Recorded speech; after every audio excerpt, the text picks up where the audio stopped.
Well, apparently you haven't heard the story of Paris Bennett. He committed the most heinous murder on his 4-year-old little sister before even reaching puberty. Paris began showing signs of a psychopath going all the way back to about 3 years old. His mother said when he was about 3, he had a bucket full of real live frogs, and she caught him outside throwing them as hard as he could against the pavement. And she said that when they hit the pavement that they would just explode and there would be blood everywhere. And Paris got enjoyment from that. Things just kept getting worse and worse from there. When Paris was 12, he threatened his mother and his little sister with a butcher knife. And it was so bad that she had to throw him into a mental hospital where he stayed for a while. But she eventually took him out because he guilt tripped her and begged her so much that she felt bad. She took him out and took him home. And unfortunately, 1 year later is when he committed the act and killed his sister, who was only 4. So 1 year later, when Paris was only 13 years old,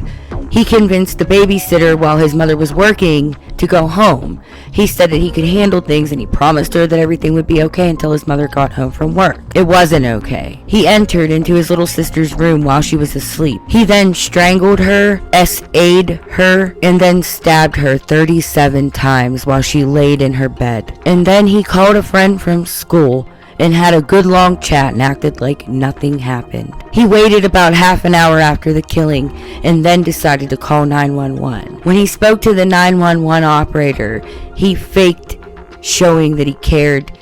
It was all an act to him. He pretended to care, he faked remorse, and even pretended to do CPR with the operator. He pretended like he was doing CPR, but in reality, he was sitting there eating potato chips. He ended up receiving 40 years in prison, but in his trial, he admitted that the more violent he got, the more turned on he became. They concluded that, I guess it was sexual in nature. But I think he's just a twisted psychopath. He's cold. I don't think he has a soul. I watched an interview on YouTube a while back with him, and he's really intelligent, but he is so cold. Like, you can just tell by looking at him, and he has those crazy dark eyes. You can just tell he doesn't have any feeling. And he himself even admits that he doesn't know what empathy is. He doesn't know what love is. He doesn't have feelings. When he was growing up, I guess he said he had to mimic like how other people were feeling because he's never felt. He's cold. So what do you guys think about this? This is the first video of my new segment that I'm going to be doing. It's called Killer Kids. Every weekend I'm going to upload a new Killer Kids episode, so make sure to follow, like this video, share, comment, whatever you want to do to help support,